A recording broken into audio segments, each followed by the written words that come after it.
ईद का दिन है। ईद का दिन है और मैं अपने देश से कोसों दूर यहाँ परदेस में तन्हा होटल के कमरे में बैठा सोच रहा हूँ। ईद का दिन है।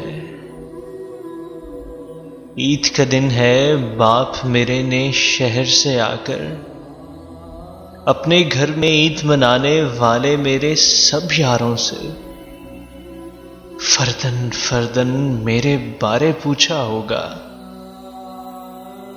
और फिर मेरे बारे उनकी लाइल्मी से ढलता सूरज देख के उसने जाने क्या क्या सोचा होगा। मैं जिस लम्हे घर के सब अफराद की खुशियां लाने की कास जगाकर आंखों में घर के सब अफराद को पीछे छोड़ आया था, उस लम्हे को कोसा होगा। और वो ममता मारी जिसने अपने खून से सींच के मुझको यहां तक है परवान चढ़ाया, जिसकी गोद से सब कुछ सीखा, जिसने है इंसान बनाया। दिन भर उसने एक एक लम्हा मेरे बारे सोचा होगा।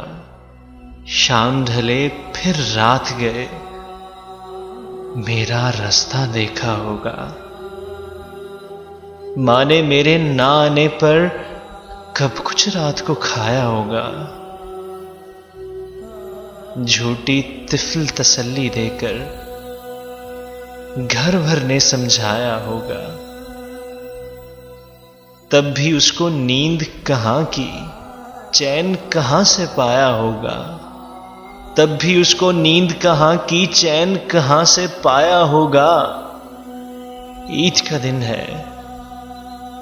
ईद का दिन है और मैं अपने देश से कोसों दूर यहां परदेस में तन्हा होटल के कमरे में बैठा सोच रहा हूं।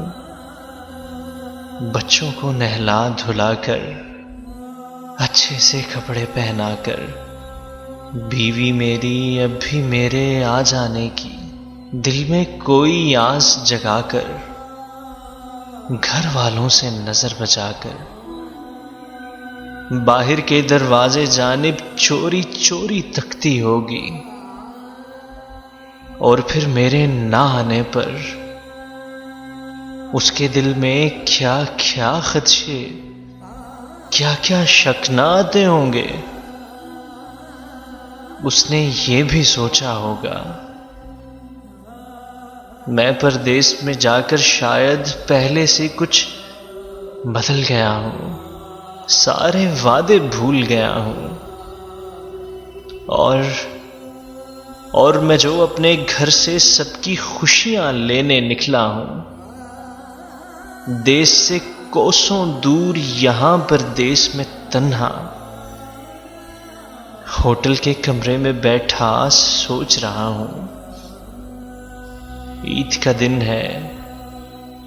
ईद का दिन है, खाली हाथों कैसे अपने घर को जाऊं। ईद का दिन है, खाली हाथों कैसे अपने घर को जाऊं।